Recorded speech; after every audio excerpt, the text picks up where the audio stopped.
નમો હરિહંતાણમ નમો સિદ્ધાણમ નમો આયરિયાણમ નમો કુવસાયાણમ નમો લોય સવસાવણમ ઈસુ પંચણમુક્કારો serve પાવ પરાશડો મંગલાણં ચ સવેસે મંગળમ હોય મંગલમ નમો હરિહંતાણમ નમો સિદ્ધાણમ નમો આયરિયાણમ નમો કુવસાયાણમ નમો લોય સવસાવણમ ઈસુ પંચણમુક્કારો serve પાવ પરાશડો મંગલાણં ચ સવેસે મંગળમ હોય મંગલમ નમો હરિહંતાણમ નમો સિદ્ધાણમ નમો આયરિયાણમ નમો વસાયાણમ નમો લોય સવસાહુણમ ઈસુ પંચણમુક્કારો સવ પાવ પરાશડો મંગલાણં ચ સવેસે મંગળમ હોય મંગલમ અધોલોક ઉદ્વલોક દીર્ઘાલોક પારેલા દરેકે દરેક ત્રસ જીવ સ્થાવર જીવને સુખ મળે સાતા મળે સમાધિ મરણ મળે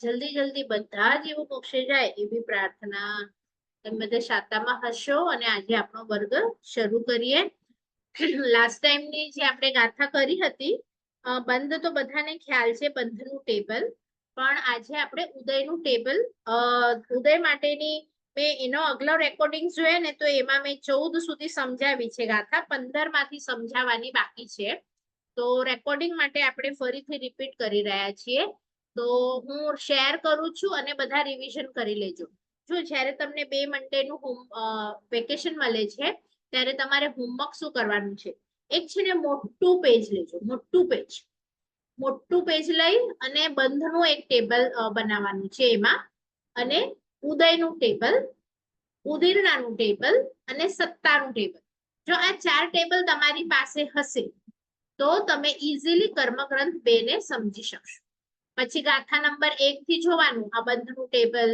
ઉદયનું ટેબલ ઉદીરણાનું ટેબલ તો માત્ર મેં જે તમને પીડીએફ માં મોકલાવેલ છે ટેબલ જે અમને નેમિશભાઈએ આપેલા તો ઈ ટેબલ તમારે તમારી હાથથી લખવાના છે જોઈએ તો 4 ફૂલ સ્કેપ લઈ લેજો આમ ડબલ કરીને મોટું લખશો ને તો તમને આઈડિયા આવી જશે પેલું ગુણસ્થાનક બીજું ગુણસ્થાનક પેલા ઉપર બંધ વિચ્છેદ પછી ઉદય વિચ્છેદ આજે ઉદીરણા વિચ્છેદ એવી રીતે આવશે તો કયા ગુણસ્થાનક સુધી શું હોય છે એ તમને વધારે આઈડિયા આવશે સારા અક્ષરે લખજો એ લાઈફ ટાઈમ તમારે સેવ કરીને રાખવાનું છે ચલો તો હું શેર કરું છું આપણી બુક બીજા કર્મગ્રંથની એમાં પેજ નંબર 15મા નંબરની ગાથા તમારી પાસે ઓપન કરજો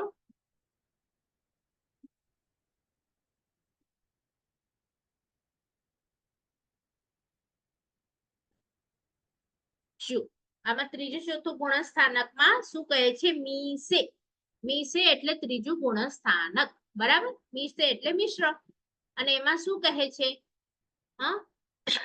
સંયમ એટલે મિશ્ર ઉપર સો છે તો શું નથી તો કે અનુપૂર્વી નથી કેમ નથી અનુપૂર્વી તો જો ફરીથી રીઝન કહું છું કેમ નથી કારણ કે ત્રીજા ઉપર કોઈનું મૃત્યુ થાય નહીં અને મૃત્યુ થાય ત્યારે આપણને અનુપૂર્વી જોઈએ બરાબર એટલે લખ્યું એનું અનુદય છે જો ઉદય વિચ્છેદ નથી અણુદયા એટલે એનો હમણાં ખાલી ઉદયનો વિચ્છેદ થયો એટલે કે એ પછી ઉદયમાં આવી શકે આગળ જશું ને ચોથા પાંચમા ગુણસ્થાનક પર તો ત્યારે એનો ઉદય આવી જશે બરાબર પછી શું લખાય છે મીસોદયેણમ મિસંતો એટલે શું આ ત્રીજો ગુણસ્થાનક છે એટલે હવે શેનો ઉદય થયું તો મિશ્ર મોહનીય નો કારણ કે ત્રીજો છે એટલે મિશ્ર મોહનીય હશે ત્યાં સંકિત પણ ન હોય મિથ્યાત્વ પણ ન હોય બરાબર અને અંતો એટલે મિશ્રનો જ્યારે અંત થશે તો આ મિશ્ર જે સંકિત મિશ્ર મોહનીય છે એનો પણ અંત આવી જશે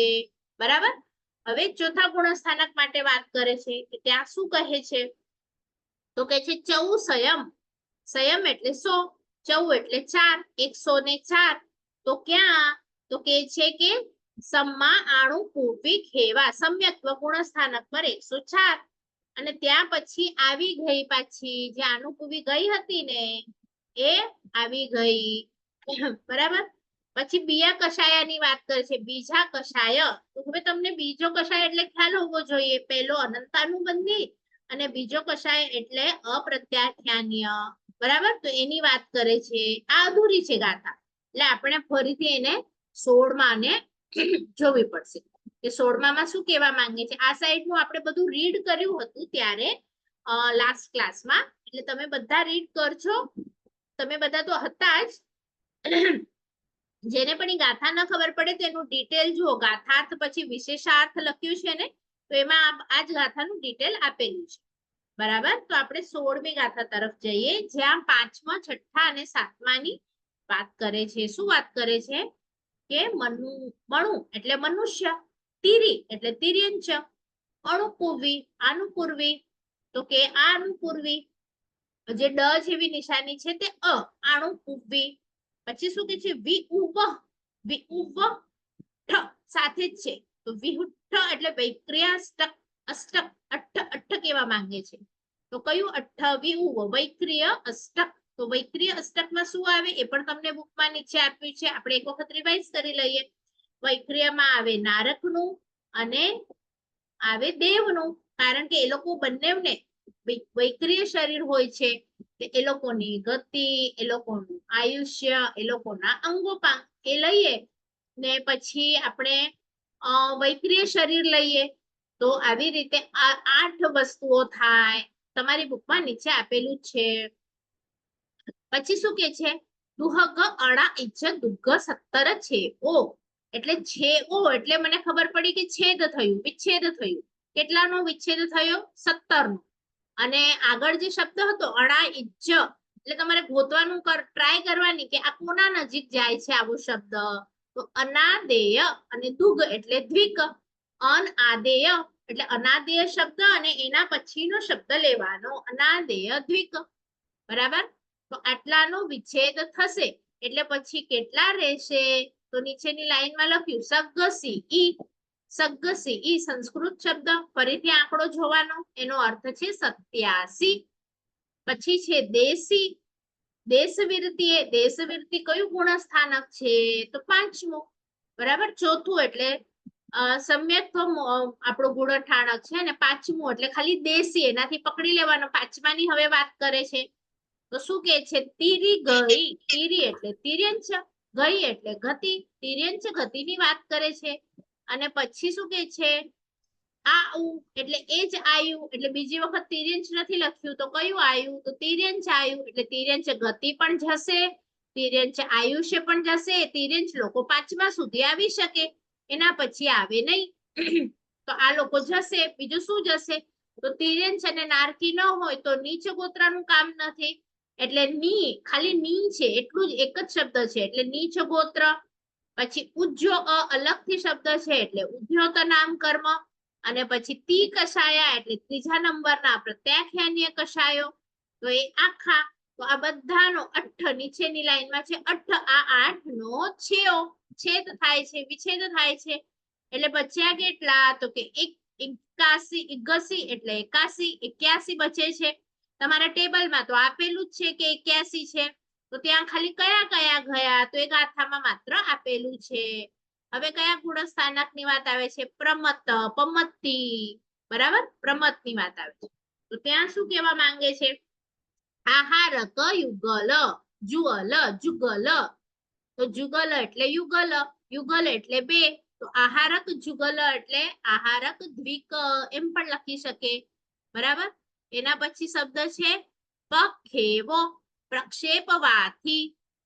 મેં તમને લાસ્ટ ટાઈમ લખાવ્યું હતું પ્રક્ષેપવું એટલે શું. હવે તમે જ ટેબલમાં જોજો. પ્રક્ષેપ શબ્દને આજનું હોમવર્ક પ્લસ થાય છે કે માઇનસ થાય છે? આહારક દ્વિકનું આપણે શું કર્યું? ઉપર ખબર છે તમને? આ સાઈડ લખેલું હતું ઉપર, તો ત્યાં શું લખ્યું હતું આપણે?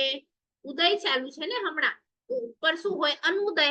અને એ જે અનુદયમાં લખ્યું હતું, હવે આપણે આ 6ઠ્ઠું 7મું આવે જ્યારે, ત્યારે આપણે એડ કરીએ, કારણ કે ત્યારે તમે બાંધી શકો આહારક દ્વિક. એટલે આ એડ થશે પ્રક્ષેપવું. એટલે ખબર પડી બધાને? હા, કારણ કે આ બાજુ આપણે અનુદયમાં લખ્યું હતું કે હમણાં ઉદય નથી, ઉદય નથી, ઉદય નથી, ઉદય નથી, પણ હવે એનો ઉદય થયો એટલે એને એડ કરવાનું. હવે થીણતિગ્ગ, થીણ એટલે થીણદ્રિત્રિક એટલે કે છેલ્લી 3 નિદ્રાઓ. પછી આહારક દુગ્ગ, આહારગ એટલે આહારક દ્વિક. અને છેઓ કે છેદ થાય છે, કે આટલું બધું છેદ થાય છે. શું? અને વચ્ચે કેટલું છે 86 76 પમત્તે. હવે પમત્તે નથી, મેં વાંચ્યું પમત્તે, પણ અ આગળ છે, પમતનું પમતીમાં આવી ગયું તું આગળ. આ શેનું છે અપમત્તે, એટલે એને સાથે લાઈન કરજો તમે બોલતી વખતે. અપમત્તે બોલવાનું, અપ્રમત્ત ગુંઠાણે 76. બરાબર. ઘણા એવા સાધુ સંતો છે, ઘણા એવા આપણા સાધર્મિકો છે, શ્રાવિકા બહેનો છે, જેમને બીજો કર્મ ગ્રંથની બધી ગાથાઓ મોઢે છે. તો જે એ લોકો શું કરે, એને આપણે પૂછીએ ને 5મા ઉપર કેટલું, 6ઠ્ઠા ઉપર કેટલું, એટલે તમે કેવી રીતે ઓલું બોલો અશોક વૃક્ષ સુરપુષ્પ વૃષ્ટિ ફટાફટ, તો આ ગાથા બોલી લે. એટલે એમને છે ને આંકડાઓ બધા એ ગાથામાંથી ખબર પડે કે આ ગાથામાં તો આટલું છે, એટલે એ લોકો ટેબલ એવી રીતે યાદ કરે. પણ જો તમે ગાથા ન કરતા હો તો પછી તમારે ટેબલ બાય હાર્ટ કરી નાખવાનું. ટેબલમાં આપણે કેવી રીતે કર્યું કે પેલા ઉપર તો 122 જ આવે, 120 જ આવે, 117 જ આવે. બધાની સ્ટાર્ટિંગ અલગ અલગ છે. બંધની આપણે સ્ટાર્ટિંગ ઓગે જોઈ હતી, અલગ હતી. ઉદયની અલગ છે, સત્તાની અલગ આવશે. તો એવી રીતે તમે સ્ટાર્ટ કરશો ને તો તમને વાંધો નહીં આવે. ચલો એના પછીની આપણે ગાથા જોઈએ. આ એની સમજણ છે. 18મી ગાથા પર જઈએ. 8મું ગુણસ્થાનક, 9મું, 10મું અને 11. તો અહીંયા શું કે છે, સંમત તિમ સંઘયણ તિ અગ છેઓ બી સત્તરી અપૂવે. અપૂવે એટલે આપણને ખબર પડી કયું છે અપૂર્વકરણ, એટલે કે 8મું આવ્યું અપૂવે. અને એની આગળ આંકડો છે, એ આંકડો શું કહેવા માંગે છે કે કેટલા છે. હા, તો 72 બી સત્તરી, સત્તરી એટલે 70 અને બી એટલે 2 એટલે 72. તો શું ગયું, તો સંકિત મોહનીય. પછી સમતમ છે ને એમાં અ આવી ગયું છે, એટલે આ તિમ નથી, અંતિમ છે. એટલે બોલો ત્યારે અંતિમ સંગયણ, એટલે કે જે પહેલું સંગયણ, અંતિમ સંગયણ. પછી તિ અગ એટલે સંગયણ ત્રિકનો છેલ્લા સંગયણ ત્રિક. છેલ્લા સંગયણ એટલે કયા આપણે જોઈએ આગળ. છે ઓ એમનો છેદ થાય છે. આ તો આપણે ખાલી શબ્દનું ઉચ્ચારણ અને એનો અર્થ શું થાય છે એની નીચેની લાઈનમાં લખ્યું. હાસા એટલે હાસ્ય. પછી છે 2 અવગ્રહ એટલે આ ઈ હાસ્ય આદિ. તો આદિ એટલે એના પછીના પકડી લેવાના. કેટલા સુધી, તો કે 6 સુધી પકડો. તો હાસ્ય છે, રતિ છે, અરતિ છે, 6 પકડવાના છે, શોક છે, ભય છે, દુગંછાકો કે જુગુપ્સાકો. બરાબર. તો એ 6 નો અંત થાય છે. અચ્છા, એટલે હવે એનાથી આગળ એમનો ઉદય નહીં હોય તો પછી કેટલા રહેશે, તો આંકડો આપી દીધો 66 એટલે કે 66. અને કયા ગુણસ્થાનકે અન્ય ટી ઉપર આવી ગયું તું અપૂવે. હવે શું કે છે, આપણે બે નામ પાકા કર્યા હતા, ગુણસ્થાનક પાકા કરેલા ને ત્યારે. તો ક્યાંક તમને આંકડો કહેશે, ક્યાંક તમને, હવે જો અહીંયા અનિયતિ કીધું, તો અનિવૃત્તિ એટલે તમારે ખબર હોવી જોઈએ કે અનિવૃત્તિ એટલે કયું, તો કે 9મું, કારણ કે પછી નિવૃત્તિ. બરાબર ને. તો આવી રીતે વે અતિગમ. તો વે અ એટલે વેદ, વેદ ત્રિક. વેદમાં કયો આવે, પુરુષ વેદ, સ્ત્રી વેદ, નપુંસક વેદ, તો એને ત્રિક કહેવાય. તો આ પણ ગઈ. પછી નીચેની લાઈનમાં લખ્યું સંજલનાતિગ એટલે શું, સંજ્વલનની ત્રિક. જો 4 હોય સંજ્વલન ટોટલ, પણ હમણાં આપણે 3 જ લઈએ છીએ. તો કયા 3 લઈ છો, કોઈ પણ 3 ના લઈ શકો. પહેલા ક્રોધ જાય, માન જાય અને માયા જાય. લોભ હજી 10મા ઉપર હશે, તો લોભને હમણાં કાઢ્યું નથી, તો સંજલનાતિગ. બરાબર. એમ 6 નો છેઓ એટલે કે છેદ થાય છે. તો સઠ્ઠી સુહમ્મી એટલે શું કહેવા માંગે છે આપણને, સુહુમ એટલે હવે બધાને ખ્યાલ આવતો હશે કે સુહુમ એટલે કયું હોય. સૂક્ષ્મ કહેવા માંગે છે. સૂક્ષ્મ સંપ્રાય 6 નો છેદ થાય છે. બરાબર. તો આવી રીતે. અને પછી શું કહે છે કે એની સાથે સાથે શબ્દ મૂક્યો તુરી અલ્લો ભંતો. તો એનો અર્થ શું થયો, લોભંતો અલગથી વાંચવાનું છે. લોભનો અંત થાય છે. ક્યારે, તો સુહુમ એટલે 10મા ઉપર. તો હવે શું, તો એમ કહેવા માંગે છે તુર્ય એટલે સંસ્કૃત શબ્દ છે ચોથો. તો ચોથો એક બાકી હતો, આગળ તીઘ આવ્યું તું સંઝલણ તીઘ, અને હવે છેલ્લો બાકી રહેલો ચોથો તો કયો લોભનો અંત થાય છે, બરાબર. અને આવી રીતે ઉપસંત ગુણે, ઉપસંત એક જ શબ્દ આપ્યો છે એટલે આપણે આ ઉપશાંત મોહ કયા ગુણસ્થાનકે શબ્દ પાકું કર્યો તો ઉપશાંત મોહ એટલે કે 11મો, અને ક્ષીણ મોહ આવે તો 12મો. તો આ 11મા ની વાત કરે છે કે 11મા ઉપર આ બધા હોતા નથી. તો કેટલા હોય છે ત્યાં? તો લખ્યું 59, 60 એટલે 60, અને એક ઓછો એટલે 59, બરાબર. આટલા સુધી 59. અને હવે શું કે છે ત્યાં શેનો અંત થશે?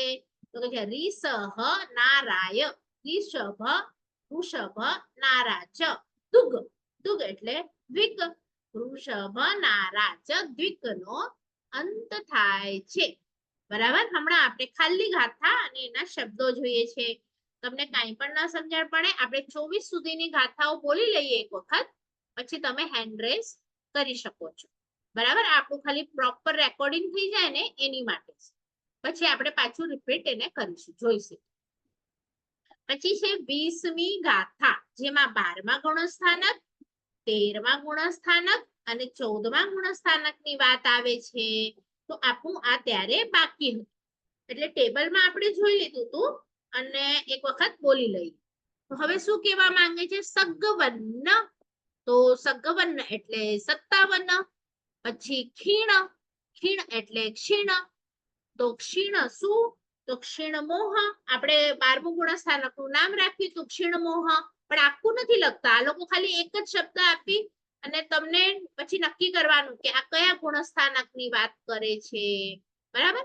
ક્ષીણ મોહ આપણે આખું બોલવાનું, ક્ષીણ મોહ છદ્મસ્થ, પછી વિતરાગ, જે તમને યાદ હતા ને 4 શબ્દ આપણે પાકા કરેલા, તો એવી રીતે 12મું લખ્યું. પછી શું કહે છે? દુચરીમ એટલે કે એમાં 2 સમય હોય અને એમાં પણ એ 2 સમયના અલગ અલગ આંકડા આવશે એની વાત કરે છે. તો શું કહે છે કે એમાં શું થાય છે? છેલ્લાના અંતે શું કહે છે? નિદ દુગંતો, નિદ એટલે નિદ્રા અને દુગંધો એટલે દ્વિક, નિદ્રા દ્વિક નો અંત થાય છે, એટલે છેલ્લાના છેલ્લા, ચરીમ એટલે છેલ્લો, આ યાદ રાખજો. ચરમ આપણે કહીએ ને કોઈને ચરમ શરીર, છેલ્લો ભવ, ચરમ એટલે છેલ્લું. તો ચરીમ એટલે ચરમ એટલે કે છેલ્લા સમયે, પણવન્ના, પણવન્ના એટલે એનો અર્થ છે 55, 55 હોય છે. તો કેમ હોય છે ભાઈ? શું થયું ત્યાં? તો કે છે નાણ એટલે ખાલી એટલો જ શબ્દ છે, નાણ, અને અંતરાય 2 શબ્દ સાથે છે, અને દંસણ એટલે જ્ઞાનાવર્ણીય, અંતરાય કર્મ અને દર્શનાવર્ણીય કર્મ. હા, તો દર્શનાવર્ણીય ટોટલ 9 છે, પણ થીણદ્રિતિક ને આગળ આવી ગઈ. તો એવી રીતે જે દ્વિક, નિદ્રા દ્વિક પણ આગળ આવી ગઈ, તો એ જે 5 નિદ્રાઓ છે એ નીકળી ગઈ. તો અહીંયા ખાલી 9 માંથી 5 નિદ્રા નીકળી ગઈ એટલે 4 જ બચ્યા છે. ચક્ષુ દર્શનાવર્ણીય ખબર છે ને બધાને, આપણે દર્શનાવર્ણીયના 9 કરેલા ને પહેલા કર્મ ગ્રંથમાં, કે કયા એના 9 ભેદ છે, તો એમાંથી માત્ર 4 બચ્યા છે, 4 નો છેદ થાય છે. તો હવે શું ગયું? આ પણ ગયું. અને સજોગી, સજોગી, જોગી એટલે યોગી, સયોગી ગુણસ્થાનક. તો સયોગી કેવલી આપણે પાકું કર્યું હતું, તો સયોગી કેવલી એટલે 13મું ગુણસ્થાનક. અને ત્યાં કેટલા બચે છે? તો કે છે બાયાલા, કારણ કે ત્યાં જ્ઞાનાવર્ણીય, દર્શનાવર્ણીય, અંતરાય કોઈ ઊભા નથી.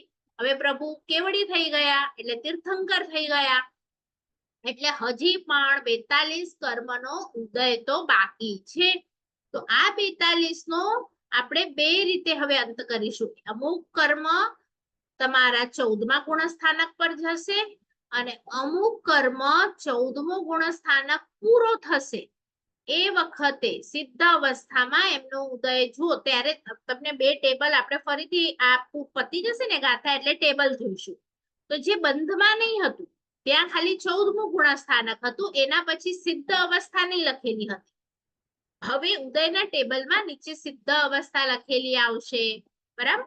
તો આપણે એક વખત જોઈ લઈએ 21મી ગાથા.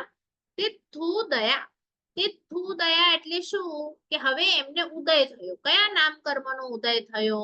તો તીર્થંકર નામ કર્મનો ઉદય થયો. એટલે પ્રભુ હમણાં હવે તીર્થંકર કહેવાશે, તીર્થની સ્થાપના કરશે 13મા ઉપર. બરાબર. તો ત્યાં શું થવાનું છે? ઉરલા. ઉરલા એટલે તમને ઔદારિક. ઔદારિક. પછી શું કીધું? અસ્થિર. અ છે અવગ્રહ જેવો, અસ્થિર એટલે કે અસ્થિર. પછી શું લખ્યું છે? ગઈ. ગઈ એટલે આ વિહાયો ગતિની વાત કરે છે. અને પછી શબ્દ છે દુગ્ગ. એટલે બધાની તમારે દ્વિક લેવાની છે. તો કઈ કઈ દ્વિક લેવાની છે? ઔદારિક દ્વિક, અસ્થિર દ્વિક અને ગઈ એટલે કે ગતિ એટલે કે વિહાયો ગતિની દ્વિક. બરાબર. પછી શું કે છે? પરિતિગ એટલે કે પ્રત્યેક તમારે ત્રિક લેવાનું છે. તો અગેન તમે કર્મગ્રંથ 1 માં જશો, ત્યાં પ્રત્યેક શબ્દ હશે, એના પછીના જે શબ્દો છે એ મળીને તમારે 3 લેવાના છે. તો પ્રત્યેક ત્રિકમાં કયા શબ્દો આવે છે? તમારી બુકમાં તો લખેલું હશે, પણ તમારે કર્મગ્રંથ 1 માં પણ જોવાનું કે કયા શબ્દો આવે. એના પછી લખ્યું છે પરિતિગ, પછી 6 સંઠાણા એટલે કે 6. હવે સંઠાણા એટલે શું? તો ગડબડ નહીં કરવાની. સંગઠન, સંગયણ અને સંસ્થાન બંને એવા જ શબ્દો છે. સંઠાણા એટલે સંસ્થાન એટલે કે રૂ.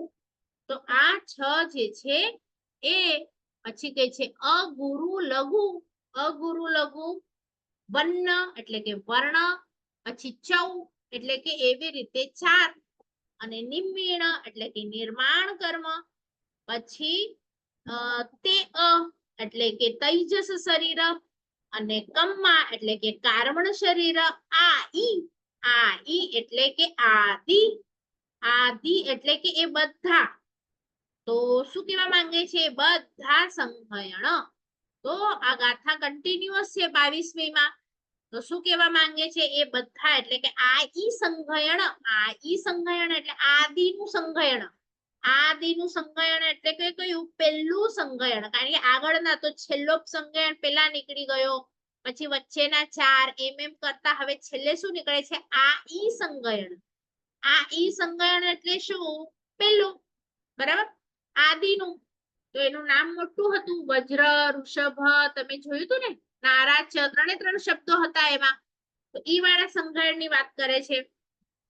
અને પછી 22મી ગાથામાં પહેલો શબ્દ શું છે? દુસર. સુસર એટલે કે દુસ્વર, સુસ્વર. સાયા, અસાય એટલે કે સાતા અને અશતા વેદનીય. એમાં શું કહેવા માંગે છે? અસાય ઘયરમ. ઘયરમ એટલે શું કહેવા માંગે છે? 2 માંથી 1. એટલે કોઈ જીવનો સાતા વેદનીય જાય તો અસાતા ઉભું રહે, કોઈકનું અસાતા જાય તો સાતા વેદનીય બાકી રહે. એટલે એ બંનેમાંથી કોઈ પણ એક. બરાબર. પછી શું કે છે? ચ એટલે અને. બરાબર. અને પછી શું કહેવા માંગે છે? 30 ઉચ્છેયો. એટલે આવી રીતે 30 નો વિચ્છેદ થાય છે. એટલે આ નીકળી ગયા તો હજી પણ 12 રહી ગયા, કારણ કે 42 હતા, બાયાલા હતા. એમાંથી 30 એ ઉચ્છેદ પામે છે અને 12 હજી રહી ગયા. તો આ શું કે છે? 12 ક્યાં છે? તો 12 છે 12 અજોગી એટલે કે અયોગી ગુણસ્થાનક. એટલે કે આપણું 14મું ગુણસ્થાનક. એટલે કે એ ગુણસ્થાનક ઉપર પ્રભુ 5 જ આપણે શબ્દ બોલીએ. આપણે ગુજરાતીમાં ક, ખ, ગ કેમ બોલીએ? તો એમ 5 રસ્વાક્ષર એટલે કે અ, ઈ, રૂ, ઋ એવી રીતે જે સંસ્કૃતના શબ્દો છે એ 5 રસ્વ એટલે નાના, આમ લંબાવા ન પડે. દીર્ઘ એટલે મોટા, તો એને લંબાવા પડે. તો રસ્વાક્ષરને આપણે બોલીએ એટલું જ આ ગુણસ્થાનક હોય, નાનું. પણ એ ગુણસ્થાનક પર પ્રભુની બોડી, એના જે હમણાં મનનો યુઝ કરતા હતા, હમણાં સુધી વચનનો યુઝ કરતા હતા, કાયાનો યુઝ કરતા હતા, એ મન, વચન, કાયાનો બધા યુઝ એ 14મા ગુણસ્થાનક ઉપર બંધ થઈ ગયા છે. કારણ કે 13મા સુધી પ્રભુ યોગ વાપરે છે, મન, વચન, કાયાના યોગ વાપરે છે. પણ હવે 14મા ઉપર પ્રભુ યોગ વાપરતા નથી. તો અહીંયા બધા લખી લેજો આપણે આ ગાથા પૂરી કરીએ પછી હું તમને એક સ્ટેટમેન્ટ લખાવું છું, એ બધા લખી લેજો. આ પહેલા આપણે કમ્પ્લીટ કરી લઈએ. અજોગી એના ઉપર શું છે બાકી શું છે જો એક છે સુભગા એટલે શું સુભગા એટલે સૌભાગ્યના. પછી શું છે આ ઈજ એટલે આદેય નામ. પછી શું છે જસ એટલે કે યશ નામ કર્મ. પછી શું છે અવગ્રહ આવ્યું ફરીથી અન્નયર બે અણ્યમ એટલે વેદનીય. એમાંથી જે પણ એક બાકી રહ્યું હતું, જે આપણે પહેલા એક 13 ઉપર ગયું, કોઈકનું સમજો સાતા ગયું તો અશાતા બાકી રહ્યું, ને કોઈનું ત્યારે અશાતા ગયું તો શાતા બાકી રહ્યું, કોઈ બી એક બે અણ્ય. તો એવી રીતે રહ્યું એ. અને નીચેની લાઈનમાં આપણે લઈએ તસ તિગ. તસ એટલે ત્રસ અને તિગ એટલે ત્રિક. પછી ત્રસ ની ત્રિક. પછી પણેન્દ્રિય એટલે પંચેન્દ્રિય જાતિ. મણુ આ એટલે મનુષ્ય. આવું એટલે આયુષ્ય. ગઈ એટલે ગતિ, મનુષ્ય આયુષ્ય મનુષ્ય ગતિ. પછી જીણ ઉચ્ચમ એટલે બે શબ્દ છે, એમાં જીણ પણ છે અને ઉચ્ચ પણ છે. તો જીણ એટલે કે તીર્થંકર નામ કર્મ, જીન નામ કર્મ, અને ઉચ્ચમ એટલે ઉચ્ચ ગોત્ર.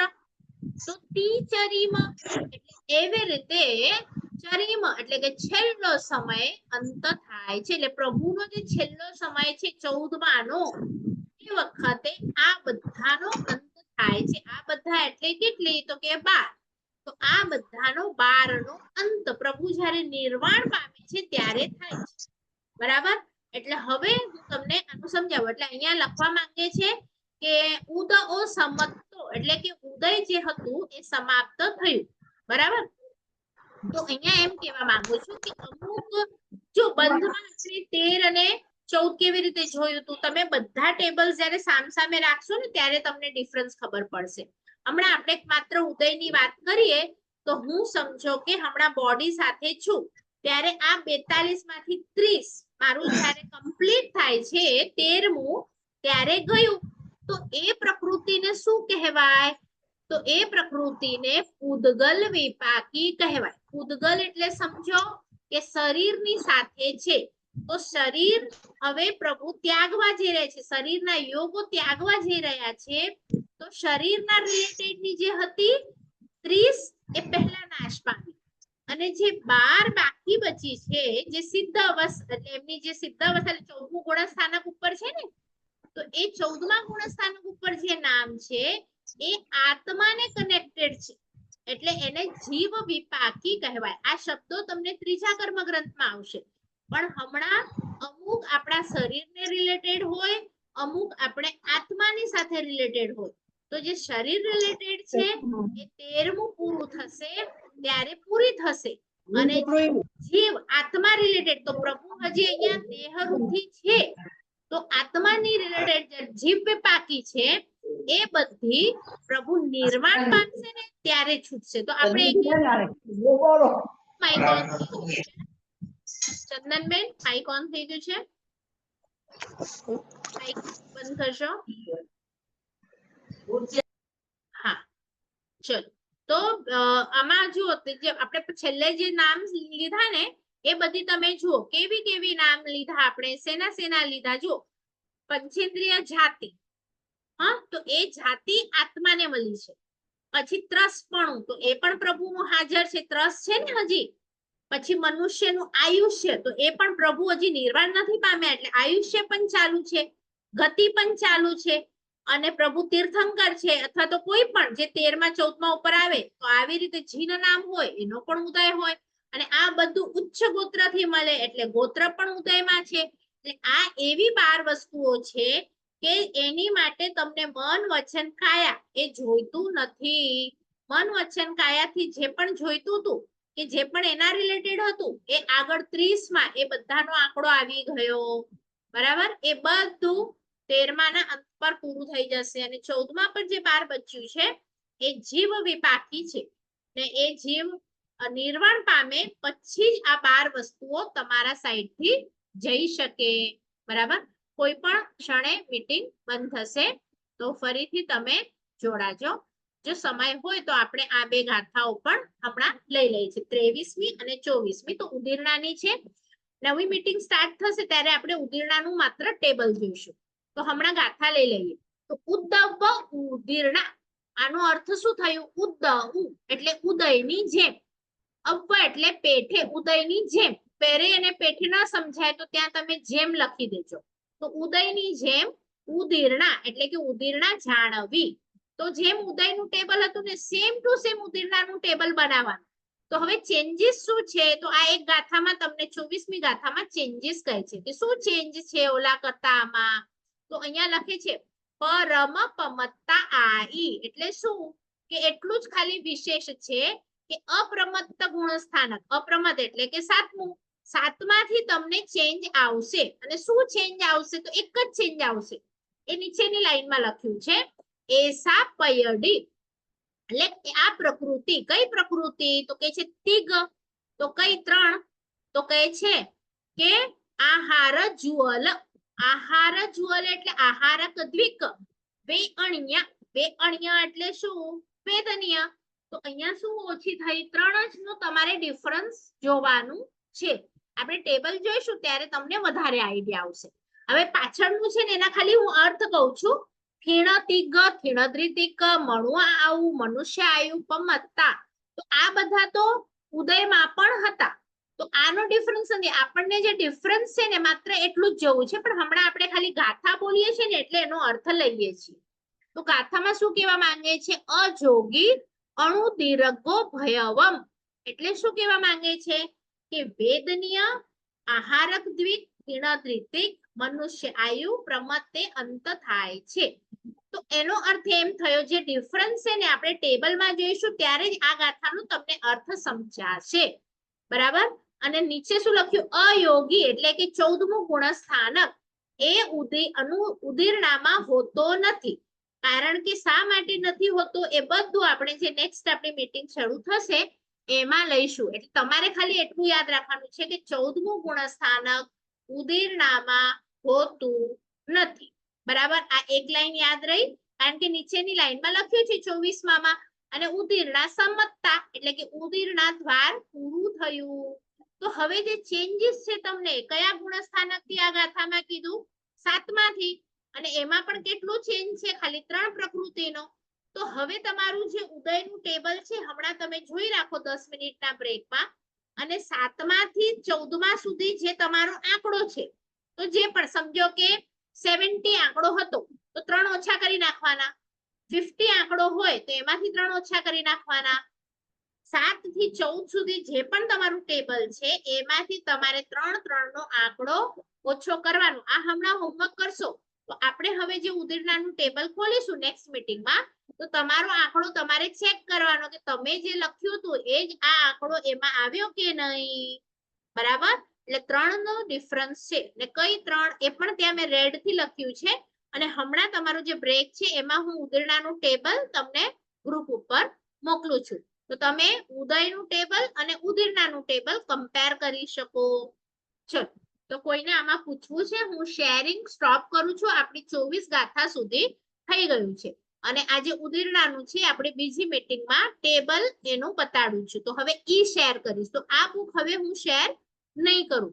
આનું તમે શબ્દાર્થ મેં બતાડ્યું, ગાથાર્થ તમે વાંચીજો. પણ હમણાં ખબર નહીં પડે, તમે જ્યારે ટેબલ કરશો પછી આ વસ્તુ તમને સમજાશે કે આ 23મી અને 24મી ગાથામાં શું કહેવા માંગે છે. બરાબર? તો હમણાં તો ખાલી આપણે ગાથા જોઈ લઈએ. તો આવી રીતે આ જે ટેબલ છે ને, આવું એક ઉદયનું ટેબલ અને ઉદીરણાનું ટેબલ. આમાં કઈ પ્રકૃતિ લખી નથી અને આપણે હવે જે જોઈશું એમાં પ્રકૃતિ આપણી પાસે લખેલી હશે. જો અહીંયાના ટેબલમાં તમને આ ટેબલ ને આ ટેબલ જોશો ને, 7મામાં અહીંયા કેટલું દેખાય છે? 73. અને આ જે ટેબલ છે એમાં 7મામાં કેટલું દેખાય છે? જો 76. દેખાયું બધાને? તો આવી રીતે આ જે ટેબલનો આ આંકડો છે ને 60, 59, આ બધામાંથી પાછળ 3 ઓછી થઈ જશે. ને અહીંયા જો 14મા ઉપર 12 બતાડે છે તમને, અને અહીંયા છે ને 14મા ઉપર 0 0